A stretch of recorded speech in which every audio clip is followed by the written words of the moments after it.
their entire shadow network across my continent. And what I'm about to tell you isn't just what happened in Burkina Faso. It's the blueprint for how Africa finally stops being the world's playground. My name is Ibrahim Traore, and this is the story of how I declared war on Benjamin Netanyahu's African empire.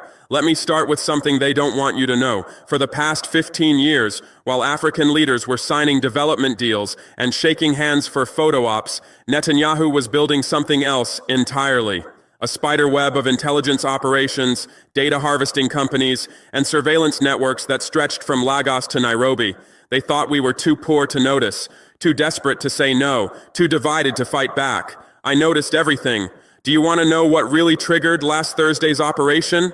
3 weeks ago, my intelligence chief walked into my office with a folder. Inside were communication intercepts, financial records, and satellite imagery that made my blood run cold. Israeli-backed companies weren't just doing business in Burkina Faso.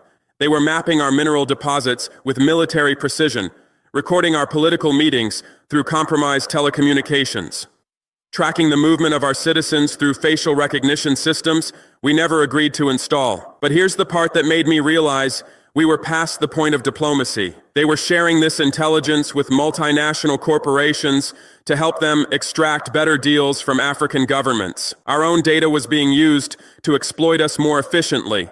That night, I didn't sleep. I sat in my office until dawn, and I made a decision that would change everything. I called my military commanders at 5 in the morning. Operation Clear Sight begins in 2 hours, I told them. No leaks, no delays, no mercy. At exactly 7 a.m., while most of Ouagadougou was still waking up, my forces moved simultaneously on 17 different targets across the city. The first location was a telecommunications company on the eastern edge of town. From the outside, it looked like any other office building. Clean glass windows, corporate logo, employees arriving for another normal day at work. Except nothing about this company was normal. My soldiers entered without announcing themselves. What they found inside made international headlines within hours, used to report the full story. Rooms filled with server equipment powerful enough to monitor the communications of half the continent.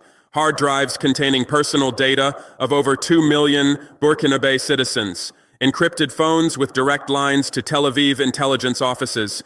And documents, thousands of documents, detailing how our national security was being systematically compromised.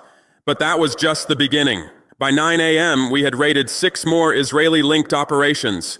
Not just businesses, understand.